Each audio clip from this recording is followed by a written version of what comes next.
Our next speaker is Bobi Wine. He is a Ugandan pop star, activist, and political leader. He heads the National Unity Platform, which is the country's largest opposition party, and he was elected to parliament in 2017. As a singer, Bobi Wine's music has focused on social justice issues. He's been blocked from performing, however. Since 2018, his music considered a threat to the political establishment. He received massive support across the country and then started the People Power movement in 2017 to encourage young Ugandans to get involved in politics. Since then, he's been arrested, tortured, subjected to various other forms of abuse and harassment. His supporters and friends have been targeted by the government, with some killed and others abducted and tortured. Bobi Wine was a presidential candidate in Uganda's most recent election, which has been described as the most violent and least fair in the country's history. He was placed under house arrest, denied access to food or water. Now, I see that on social media there's tremendous excitement that you're here at the United Nations and that your followers refer to you as Mr. President. You have the floor. Mic check, 1 2 1 2. Thank you very much for having me. I'm very honored and privileged to be here, not just for myself, but to highlight the plight of the people of Uganda and many people in the world that face the same that we are facing in Uganda. My name, like you said, is Kyagulanyi Ssentamu, although I'm more popularly known by my stage name as an artist, Bobi Wine. I'm a musician, an activist, and also political leader.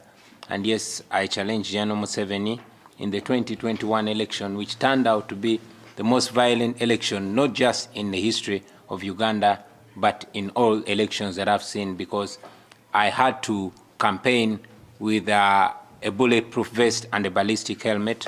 I survived 3 assassination attempts in 3 weeks by the police and military. On the campaign trail, my entire campaign team was arrested and incarcerated without charge. Many were tortured, and many are actually still in detention. On November 18th, 2020, I was arrested, and when people protested, the military went on rampage and shot and killed hundreds of protesters, although the regime in Uganda only acknowledged 54. Thousands of our supporters were abducted by unmarked military trucks. Many of them showed up dead on the roadside and in the woods. Many of them returned with severe torture marks and horrifying stories. Women were raped, men were castrated, and others, terrible things are happening to them. Many are still missing up to today. And like I said, many are dead. Many are detained without charge up to today. This did not just happen and stopped in the campaign season. It is still going on as we speak right now.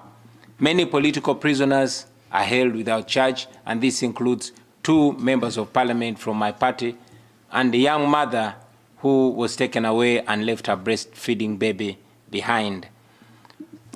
I could go on and on and on, but it's important for me to highlight that as we speak right now, the mineral-rich region of Karamoja is facing bombardment.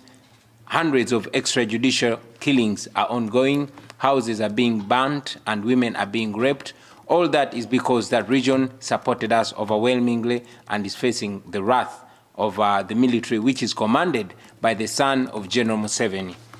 I could go on and on and on about the plight of the people of Uganda, but now that I'm here, I want to use this opportunity to request the world for attention.